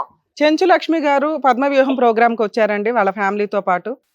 చెప్పమ్మా. 15 ఏళ్ల నుంచి 16 ఏళ్ల నుంచో వాళ్ళ ఆస్తి 15 ఎకరాలు మీ అమ్మగారి పేరు మీద మీ ఫ్యామిలీ పేరు మీద ఉన్నాయి. మిగతా సిస్టర్స్కి పంచారు కానీ వీళ్ళ బ్రదర్కి తనకి ఇవ్వాల్సిన 3 ఏకర్స్ షేర్ ఇవ్వకుండా ఎవరైనా పెద్ద మనుషులు వస్తే వాళ్ళని తిడుతున్నారట, ఎవరైనా కాండవ వేసుకొస్తే వాళ్ళని బూతులు తిడుతున్నారంట. ఎందుకని వాళ్ళ షేర్ మీరు ఎందుకు ఇవ్వట్లా చెప్పండి. అయితే వాళ్ళు పిల్లోడికి 7వ సంవత్సరం వచ్చినప్పుడు ఇట్నే మేమే వెళ్ళి ఇక్కడ పెద్దోళ్ళు అందరూ తిరిగిన వల్ల కాల. ఇక వాడేసి నా తప్పు అయిపోయిందని చెప్పి ఇక్కడ ఇంకో కుర్రోడి కాడికి వెళ్తే ఆ కుర్రోడు నా కాడికి వస్తే మాట్లాడి ఆ ఎకరా మాకొద్దు, మాకు డబ్బులు ఇవ్వండి అంటే 60,000 డబ్బులు కట్టి ఆ ఎకరా మేము తీసుకున్నాం. ఆ 10 ఎకరాల్లో సరే వాళ్ళ వాట మీరు కొనుక్కున్నారు. సూపర్. ఒకటి అది మేము కాగితాలు ఏమో రాసుకోవాలా, పర్లేదు, ఓకే. అవతల వాళ్ళు అయితే చెప్తారుగా. దాంట్లో 4 ఎకరాలు మా నాన్న రిజిస్ట్రేషన్. అంటే మా ఈ పాత పొలాలు అమ్ముకొని ఇక్కడికి వచ్చి మా నాన్న సంపాదించుకున్నాయి. ఏది నేను చెప్పే 10 ఎకరాల్లోనే. అదే సూపర్, చెప్పండి. బానే ఉంది బ్యాక్గ్రౌండ్ వర్క్. మా తాతగారికి మా అమ్మ పెద్ద అమ్మాయి, ఆయనకి మగ పిల్లకాయలు లేరు.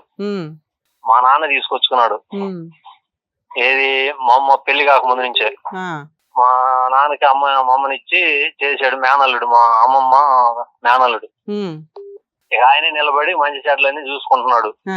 అయితే ఇప్పుడు వీళ్ళకి ఏమైందంటే ఫస్ట్ అందరికి ఊళ్ళో ఇచ్చే 5 ఇల్లు ఆడపిల్లలు 5 అయితే 6 ఎకరా మాగాడి ఇసుక పొలం ఎకరా అని చెప్పారు. ఏది ఒక్కొక్కరికి వాళ్ళ భాగం. ఓకే, అంటే ఎకరన్నారా అని చెప్పారు. మాకు తగ్గినా తగ్గకపోయినా ఎట్టన్నా గానీ ఉన్నారు కదా అన్నట్టుగా అనుకున్నారు. అంటే పెద్ద ఆయన ఇస్తానన్న మాట. సరే మేము అదే మాట మీద అట్నే చేసాం. వీళ్ళకి ఇచ్చారా మరి చెంచు లక్ష్మి వాళ్ళకి? అది కూడా చెప్తున్నానమ్మా. ఎవరి దాళ్ళకి మాగాడి 6 ఎకరా ఇసుక పొలం ఎకరా వదిలేశాడు ఆయన ఉన్నప్పుడు, పెద్ద ఆయన ఉన్నప్పుడు. ఈ అమ్మాయి వల్ల వీళ్ళు చిన్న పిల్లలప్పుడు వాళ్ళ అమ్మ చనిపోయింది. వాళ్ళ అమ్మ చనిపోతే ఇక ఈ పిల్లల్ని చదివించడం కానీ మంచి చెట్లు అన్ని మనకాడే పెరిగింది. పెళ్లి కూడా మీ అమ్మ వాళ్ళు మీ అమ్మమ్మ ఉండే చేశారు కదా?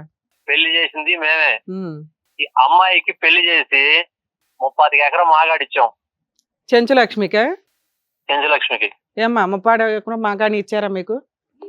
రాసి ఇచ్చారా? పేపర్ రాసారా? రాసిలేదమ్మా. మరి ఇచ్చినట్టే ఉంది సార్, పేపర్ లో రాయలేదు, రిజిస్ట్రేషన్ చేయలా, వాళ్ళకి కౌలు డబ్బులు ఇవ్వట్లా, వాళ్ళకి పొజిషన్ ఇస్తే అలా ఆయనే చేసుకుంటాడు రైతు పని. ఇట్లా ఏమి ఇచ్చినట్టు మీరు? కాగితాల పూర్వకంగా అసలు ఎవరు రాసుకోలేదమ్మా. పొజిషన్ కూడా ఇవ్వలేదు కదా సార్? పొజిషన్ కూడా ఇవ్వలేదు కదా? వాళ్ళు వచ్చి ఆ భూమిలో ఈ 1 ఎకరం ఈ 1 ఎకరం మాది అని చెప్పుకునే అంత పొజిషన్ వచ్చే ఏ రోజన్నా వచ్చే వాళ్ళు నుంచున్నారా? ఆ అబ్బాయి కాపుర నాశనం అయిపోయింది, ఈ అమ్మాయి కాపుర నాశనం అయిపోతుంది. ఇప్పుడు ఎంతమంది పెద్ద మనుషులు వచ్చారు, మీరు ప్రాబ్లం సాల్వ్ చేయలే. ఇప్పుడు వీళ్ళ వెనకాల సుమన్ టీవీ ఉంది, అడ్వకేట్ రమ్య గారు ఉన్నారు. మరి లీగల్ గా వచ్చి మమ్మల్ని మాట్లాడమంటారా, లేకపోతే మీరందరూ కూర్చొని 1 వీక్ లో ప్రాబ్లం షార్ట్ అవుట్ చేసుకుని వీళ్ళకి రావాల్సిన 3 ఎకరాలు చెప్తారా? మీరు ఇందులో 5 ఎకరాలు ఎత్తేసి వినండి 5 ఎకరాలు ఎత్తు పడేశారు, 5 ఎకరాల గురించి మాట్లాడుతున్నారు. చెప్పండి. చూడు మీ ప్రోగ్రాం నేను వింటున్నా, ప్రమాణం చేస్తున్నారు. ప్రాపర్టీ ప్రొసీడింగ్స్ ప్రకారం చెప్పండి. 16 ఏళ్ల నుంచి ఒక అమ్మాయి జీవితం, ఒక అబ్బాయి జీవితం, మీరు పెళ్లిళ్ళు చేసిన కుటుంబంలో నుంచి మీ వంశస్థులు సర్వనాశనం అయిపోయారు. వాళ్ళ ఆరోగ్యాలు డ్యామేజ్ అయిపోయినాయి. ఇప్పుడేమో 30 ఎకరాలు ఇచ్చాం మేడం. సరే ఎన్ని సంవత్సరాల నుంచో చెప్పండి. ఇప్పుడు వాళ్ళ లైఫ్ బాగుందా? వాళ్ళిద్దరు లైఫ్ బాగుందా? మీరు పెళ్లిళ్ళు చేసిన ఇద్దరు లైఫ్? అరే వాళ్ళ కుటుంబం గురించి మీకెందుకండి? ఆ అమ్మాయికి ఇవ్వాల్సింది ఇస్తే అమ్మాయి వాళ్ళ ఆయన వదిలేసి విడాకులు తీసుకుని హ్యాపీగా పొలం పని చేసుకునేది, 2 పిల్లల్ని పోషించుకునేది. సరే రేపు పంపిస్తాను మీ దగ్గరికి, మీరు అందరూ కూర్చొని ప్రాబ్లమ్. నా చేతిలో ఏం లేదు, ఇప్పుడు పెద్దోళ్ళ పేరు మీద ఉన్నది, నలుగురు సంతకాలు పెట్టాలిగా. వెరీ గుడ్, వినండి. అదే మా వాళ్ళకి అర్థమైందండి. ఓకే చెప్పండి. నేను ఒక మాట చదువుతానేనండి. ఇప్పుడు ఆ అమ్మాయికి మాగాడు అరెకర ఇస్తానన్నావు, అది డీకే నాకు వద్దు మొన్న. డీకే ల్యాండ్ అమ్మాయికి ఎట్లా ఇస్తారు? అందరూ సమానంగా పంచుకోవాలా? మా చెల్లెలికి మా అమ్మాయికి కూడా ఇచ్చాను కదా. మీరు ఇచ్చుకుంటారులేండి, మీరు మంచోళ్ళు ఇచ్చుకుంటారు. వాళ్ళకు ఉన్నదే పావలా పంచాయతీ, అది డీకే ల్యాండ్ ఎందుకు తీసుకుంటారు? సరే దాన్నే మంచిది తీసుకుంది, ఇసుక పొలం అరెకరా ఇస్తాను. ఇంత ముందు ఇస్తే పెద్ద మనుషులు వచ్చి ఒక అరెకరా మాగాడి ఇసుక పొలం ఏమున్నారు, పెళ్లిళ్ళు చేసి మంచి చెడ్డలు చేశారు కదా, ఒక అరెకరా ఇసుక పొలం ఏమున్నారు, ఏది ఆ మాగాడి కాక. సరేననుకున్నాం, దాని మీద బేరాలు పెట్టాం. ఏది పొలాలు కూడా అమ్ముకోవాలని. ఆ రోజు అమ్ముకున్నట్టు అన్ని పనులు అయిపోయాయి. డబ్బులు తీసుకునే వాళ్ళు ఇన్ని రోజులు ఆగదు. సరే సార్, ఒక నిమిషం అండి. ఇదంతా ఇంతసేపు మాట్లాడలేము, ఇంకా చాలా మంది ఉన్నారు బయట షోకి. ఇక్కడ మీకున్న ఆప్షన్, మిమ్మల్ని రిక్వెస్ట్ చేసేది ఏంటంటే, మా షో తరపు నుంచి మేము వచ్చి అక్కడ సెటిల్ చేయడం కంటే, మీరేదో ఇప్పుడు రైతు మంచి మాటలు 10 మందికి ఉపయోగపడే మాటలు కొన్ని చెప్పారు, మిమ్మల్ని మేము నమ్ముతున్నాం. వీళ్ళని మీ దగ్గరికి పంపిస్తాం. మీరు వారసులందరూ కూర్చొని, వారసులందరూ సంతకాలు పెడితేనే ఏదైనా లీగల్ గా వ్యాలిడ్. అది పిలిపించండి సార్, మీరు ట్రై చేయండి. సుమన్ టీవీ వాళ్ళు వస్తారంట, మరి ఎవరు వస్తే ఎవరికి ఇస్తుంటే ఎవరు వద్దంటారండి? మీరు ఇప్పటిదాకా ఎవరికి పంచలా, మిగతా వాళ్ళంతా పొజిషన్ లోనే ఉన్నారు. అమ్మ మీ అరెకరం మీకు రిజిస్ట్రేషన్ చేస్తాం రండి అంటే కాళ్ళకి దండం పెట్టి వస్తారు మీ దగ్గరికి. ఒక్కసారి ఫోన్లు చేయండి అందరికి. అవును, వాళ్ళు నలుగురు చేసుకునేది కదా, మా పెద్దోళ్ళ పేరు మీద ఉన్నది. అంటే మీరు ఇప్పటి వరకు వాళ్ళకి ఏమి ఇవ్వలేదు, ఇవ్వరు, లిటిగేషన్ లోనే చేసుకుంటున్నారమ్మా. మేము రాసుకోలేదు కానీ అందుకే నేను అంటున్నా, రాసుకోలేదు, ఎవరి కాళ్ళు అలా కూర్చున్నారు. ఇప్పుడు రాసుకోండి. రాసుకోవడానికి మీ వారసులను పిలిపించి రిజిస్ట్రేషన్లు చేస్తే కళ్ళకు అద్దుకొని చేసుకుంటారు. మేము వాళ్ళందరినీ పిలిపిస్తాం. వినండి సార్, వినండి, మేము పిలిపిస్తాము మీ దగ్గరికి, అక్కడికి అందరినీ పంపిస్తాం, వారసులందరినీ. మీ అమ్మ మీ నాన్న మీరు లిటిగేషన్లు పెట్టకుండా ప్రాబ్లం షార్ట్ అవుట్ చేస్తారా చెయ్యరా? వాళ్ళందరూ వస్తారు, ఒక సిట్టింగ్ మీకే వస్తారు. ఎవరి ప్రాపర్టీలు వాళ్ళు పార్టీషన్ చేసి రిజిస్ట్రేషన్లు చేసి వాళ్ళ మొక్కలు వాళ్ళకి ఇచ్చేయండి. అమ్మకాల పంచాయతీ పెట్టొద్దు. వాళ్ళు అమ్ముకుంటారా లేదా అనేది వాళ్ళ ఇష్టం. మీరు లైన్ లోనే ఉండండి సార్, వింటే వినండి, లేకపోతే ఫోన్ పెట్టేయండి, మీ ఇష్టం. మేడం, ఈ పాయింట్ లో లీగల్ ఇష్యూ చెప్తున్నాను, ఆయనకి తెలియాలి కాబట్టి ఆయన లైన్ లో ఉండమని చెప్పా. ఎందుకంటే ఆయన మాట్లాడుతున్న విధానం వరకు 100% కరెక్టే. మా దగ్గరికి ఎవరు ప్రాపర్ గా రాలేదు, అందరూ వస్తే మేము షార్ట్ అవుట్ చేసేవాళ్ళము అనేది, అది ఎంతవరకు నిజం అనేది మాట్లాడదాం. ఆయన మాట్లాడుతున్న ఇప్పుడు ఈ రికార్డ్ ఏదైతే ఉందో మీకు లీగల్ గా 100% సేవ్ అవుతుందండి. ఎందుకంటే ఇప్పటి వరకు మేము ఇవ్వలేదు, మేమే కవులు చేసుకుంటున్నామని. 2, మీరు చెప్తున్నది 15 ఎకరాలు, ఆయన చెప్తున్నది 10 ఎకరాలు, అందులో 5 ఎకరాలు ఎత్తేసారు. సో లీగల్ పాయింట్ మాట్లాడాలంటే వీళ్ళ తాతగారి పేరు మీద ఉన్న ఆస్తి మీరు 16 ఏళ్ళు ఎందుకు వేస్ట్ చేశారో నాకు అర్థం కాల. కోర్టులకు వెళ్తే ఆస్తి తగాదాలు మోర్ దాన్ 7 years పడతాయి, డౌటే లేదు. కానీ అది వేసుంటే ఈ పాటికి మీ ఆస్తి మీకు వచ్చేది, ప్రాపర్టీ లిటిగేషన్ లో ఉండేది, అమ్ముకోవడానికి కుదిరేది కాదు, కొత్త డాక్యుమెంట్లు క్రియేట్ అయ్యేవి కాదు. అందులో 5 ఎకరాలని మ్యానిపులేట్ చేశారు. ఇప్పుడు మీ నిస్సహాయత ఈ రోజున 3 ఎకరాలు కాస్త 30 ఎకరకు పడిపోయింది. అర్థమవుతుందా? ఆ 30 ఎకరు కూడా ఆయన ఇవ్వలా. మేడం ఎవరికాలకి ఇచ్చేసామంటే, మాగాని ఇచ్చా, డీకాట్ ల్యాండ్ ఇచ్చా, అమ్మకానికి పెట్టా, పొజిషన్ ఇచ్చారా అంటే లేదు. మళ్ళీ సూపర్ మాటలు అయితే స్టార్టింగ్ చెప్పారు. అర్థమవుతుందా? అంటే 15 ఎకరాలు ఈయన దగ్గరే ఉన్నాయి. మీరు ధైర్యంగా ఉండి మీరు ప్రొసీడ్ అవ్వకపోతే వర్కౌట్ అవ్వదు. అమ్మా నీకు ఆస్తి వస్తే మీ ఆయనతో ఉంటావా లేదా తర్వాత సంగతి తల్లి. నువ్వు ఆ టాపిక్ మాట్లాడగానే మా ఆయన అలా ఆయన తాగబోతాను కానీ అవునవును అంటున్నావు. ఎప్పుడు నీకు ఎవరు సపోర్ట్ చేస్తారు? నువ్వు మీ ఆయన కలిసి ఉంటేనే ఏదైనా జరిగిద్ది. మీ ఆయన తాగబోతానికి కొట్టేశాడు ఆయన ఆస్తి, ముందు నుంచే కొట్టేశాడు. తర్వాత కదా మీ ఆయన తాగబోతూ విలను అయ్యింది. మీకు అర్థమైందా ఎంత నిస్సహాయత జరిగిందో? వద్దు, మీకు అదే చెప్పా. అందుకే ఆ టాపిక్ అప్పుడు మీ మొహం ఎట్లా మారిపోయిందో నాకు తెలుసు. ఆ అమ్మాయి బాధ ఎక్కడా చెప్పుకోవడానికి లేక మాకు చెప్పింది. అర్థమవుతుందా? మిమ్మల్ని అదే అంతసేపు రిక్వెస్ట్ చేశాను సార్. ఈ రోజున ఒక వ్యక్తి ఆ మాట మాట్లాడుతుంటే అమ్మాయి వెంటనే రియాక్ట్ అవుతుంది. ఆస్తి ఇంపార్టెంట్ ఇక్కడ. ఆస్తి వస్తే నువ్వు ఉన్నా లేకపోయినా ఆవిడ బతకగలదు. దాని గురించి మాట్లాడాలి. ఆస్తి ఉంటే నువ్వు ఎలాగో వదలవు. అర్థమైందా? లింక్ అక్కడ ఉంది. మోరల్ వాల్యూస్ గోంగూర మాట్లాడుకోవడానికి మీ కేసులు సెట్ అవ్వదు మాకు. ఎందుకంటే మీకు అంత నాలెడ్జ్లు కూడా లేదు. అడ్వకేట్ని పెట్టుకోవడం మీకు కష్టమైతే సార్, ఫస్ట్ ఆప్షన్ ఆయన మనకు చెప్తున్నది, పెద్ద మనుషులు అందరితో వీళ్ళ వాళ్ళ రిలేటివ్స్ రూల్ ప్రకారం 5 వారసులు సమాన వాటాదారులు. ఆయన ఒక పాయింట్ పెట్టాడు, మా నాన్న ఇల్లరికం వచ్చాడండి, పెళ్లికి ముందు నుంచి ఉంటున్నాడని. అది అబద్ధం అండి. ఆయనకి స్పెషల్ వాటా ఎక్స్ట్రా ఏమీ రాదు. ఓకే, ఉన్న 15 ఎకరాలు ఆ రోజు ముసలాయన చనిపోయే టైంకి ఎన్ని ఎకరాలు ఉంటే వాటి గురించి మాట్లాడండి. అందులో 3 ఎకరాలు మీరే చెప్తున్నారు ముసలమ్మ పేరు మీద ఉంది అని. ముసలమ్మ ఆవిడ ఇష్టపడి ఎవరికన్నా రాస్తే ఆ వాటా వాళ్ళకి వెళ్ళిపోద్ది. మిగతా 12 ఎకరాల గురించి మాట్లాడుకోండి. ఇన్ కేస్ ముసలమ్మ కూడా ఎవరికి రాయకుండా ఏమన్నా అయితే మళ్ళీ ఆ బాస్కెట్లోకి 15 ఎకరాలు వస్తాయి. ఈ 15 ఎకరాలు వారసులందరూ సమానంగా పంచుకోవాలి. అంటే 5 కూతుర్లు. చనిపోయిన కూతురికి వీళ్ళమ్మ వారసులు ఉన్నారు. సో ఆవిడ వాటా వీళ్ళిద్దరికీ వస్తుంది. ఇందులో ఆయన 1 ఎకర్ గురించి ఏదో పంచాయతీ చెప్పాడు. 4 ఎకరాలు వీళ్ళ నాన్న పేరు మీద రిజిస్ట్రేషన్ అయిపోయినాయి అంట. ఎవరు చేశారు? ముసలాయన అయితే చేయలా, అమ్మకం అయితే జరగల. మీరు ఈ పాయింట్స్ తీసుకుంటే ఒకవేళ ముసలమ్మ రిజిస్ట్రేషన్ చేసిన ఆవిడ వాటా మాత్రమే రిజిస్ట్రేషన్ చేయగలదు. మిగతా 1 ఎకర్ కొట్టేసినట్టే లెక్క. అర్థమవుతుందా? సో 3 ఎకరాలు పోను 12 ఎకరాలు పంచుకోవాల్సి వస్తుందా, లేదా 15 ఎకరాలు పంచుకోవాల్సి వస్తుందా? ఇదే టాపిక్. ఈసీ పేపర్లు అన్ని చూసుకోండి. ఈ మధ్యలో ఎవరి పేర్ల మీద అవి మారినా చెల్లవు. అర్థమవుతుందా? మీ వాటా కోసం ఫస్ట్ పెద్ద మనుషుల పంచాయతీ 5 వారసులను నుంచోబెట్టండి. వాళ్ళ దగ్గరికి వెళ్ళండి, పంచాయతీ పెట్టండి. 80% ప్రాబ్లం సాల్వ్ అవ్వడానికి ఒక ఆప్షన్. ఎందుకంటే లీగల్గా ప్రతిదీ అడ్మిట్ అయిపోయారు. వాళ్ళు కొట్టేశారు, కవులు ఇవ్వలేదు. ఇప్పటిదాకా అది ఎవరైతే వీళ్ళ వాటా పొజిషన్లో ఉన్నారో కవులు డబ్బులు కూడా వస్తాయి. ఆయన మా పెద్దోళ్ళు అంటున్నారంటే వాళ్ళ అమ్మ నానే. అర్థమవుతుందా? ఇక రెండో స్టెప్, ఒకవేళ అవ్వకపోతే మీ జ్యూరిస్డిక్షన్ ఏ కోర్టు అయితే వస్తుందో పార్టీషన్ సూట్కి ఒక నోటీస్ పంపించండి. దీనికంటే ముందు మీరు లోక్ అదాలత్కి వెళ్ళండి. ఇప్పుడు టీవీ షోకి ఎట్లా వస్తే మా వంతు ప్రయత్నం మేము చేశామో, మా తర్వాత ఉన్న స్టెప్ ఫ్రీ సర్వీసులు చేసే లీగల్ స్టెప్ లీగల్ సెల్ అథారిటీలు, లోక్ అదాలత్లు. మీ ఏరియాలో లోక్ అదాలత్ ఉంది. డిస్ట్రిక్ట్ కోర్టు ఏదైతే ఉందో ఒంగోలు కోర్టు వస్తే ఒంగోలు కోర్టుకి వెళ్ళండి. అక్కడ లోక్ అదాలత్ ఉంది. లోక్ అదాలత్లో మీరు ఇప్పుడు ఎట్లా కంప్లైంట్ ఇచ్చారో అలా రిటర్న్గా ఇవ్వండి తల్లి. ఇస్తే వాళ్ళు పిలిపించి షార్ట్ అవుట్ చేస్తారు. అవ్వకపోతే వాళ్ళని రిక్వెస్ట్ చేయండి, అడ్వకేట్ని పెట్టండి అని. ఓకే, అడ్వకేట్ని పెట్టి పార్టీషన్ సూట్ వీళ్ళిద్దరి తరపు నుంచి వేయించండి. ఈలోపు ఇంజెక్షన్ ఆర్డర్ తీసుకోండి. అందులోకి ఎవరు వెళ్లకుండా ఇంజెక్షన్ ఆర్డర్ వస్తుంది. ఎవరు వెళ్ళలేదంటే ప్రాబ్లం సాల్వ్ అయిపోద్ది. 3 స్టేజెస్ అనుకోండి. ఫస్ట్ స్టేజ్లో మేము ఒక క్లారిటీ ఇప్పించాము ఆయనకి, వెనకాల సుమన్ టీవీ ఉంది. రెండో స్టెప్లో మీరు పెద్ద మనుషులతో స్టార్ట్ అవుట్ చేసుకోండి. 3వ స్టెప్లో లోక్ అదాలత్కి వెళ్ళండి. 4th స్టెప్పే legality. ఇలా ఖాళీగా కూర్చునేదేదో కోర్టులో ఒక పిటిషన్ పడేసి ఉంటే మీ ఆస్తి మీకు తన్నుకుంటూ వస్తుంది. అలాంటి ఒక స్టేజ్ వచ్చినప్పుడు ఒకవేళ మీకు అక్కడ అడ్వకేట్లు ఎవరు దొరకపోతే మా వాళ్ళకి చెప్తే అక్కడ రీజనబుల్ అడ్వకేట్లతో ఎవరితోనో మా తరపు నుంచి మాట్లాడతాం. ఫీజులు లేకుండా ఆస్తి తగాదా కేసులు ఏ అడ్వకేట్లు చేయరు సార్, మేము కూడా చేయించలేం. మేము అక్కడ దాకా ఒక అడ్వకేట్ని పెట్టాలంటే రీజనబుల్గా మాట్లాడడానికి ఒక అవకాశం ఉంది. మీకే ఎవరన్నా అలా దొరికితే నాతో మాట్లాడించండి, నేను ఎక్స్ప్లెయిన్ చేస్తాను, ఇలా వేయండి అని సపోర్ట్ చేయడానికి అవకాశం ఉంది. సరేనా? సరే, ఇంకొకసారి మా రిక్వెస్ట్, ఆవిడ ఇంకొకసారి ఆ ఫీలింగ్ ఆవిడకి రావద్దు. మీరు ఇప్పుడు ఇక్కడ స్టేజ్ మీద జరిగింది పర్సనల్గా తీసుకోకండి. మీ ప్రాబ్లమ్ షార్ట్ అవుట్ చేయడానికి ఓ మంచి వ్యక్తి ఓ మంచి షోకి తీసుకొచ్చారు. 80% క్లియర్ రిలాక్సేషన్ అనుకోండి. సార్ మీరు కూడా మీ వైఫ్తో ఒకసారి మాట్లాడండి. మీ ఇద్దరు కలిసి ఉంటే ఈ షేర్ ఆటోమేటిక్గా ఇద్దరు పంచుకోవడానికి ఉంటుంది. సరే, all the best. Thank you.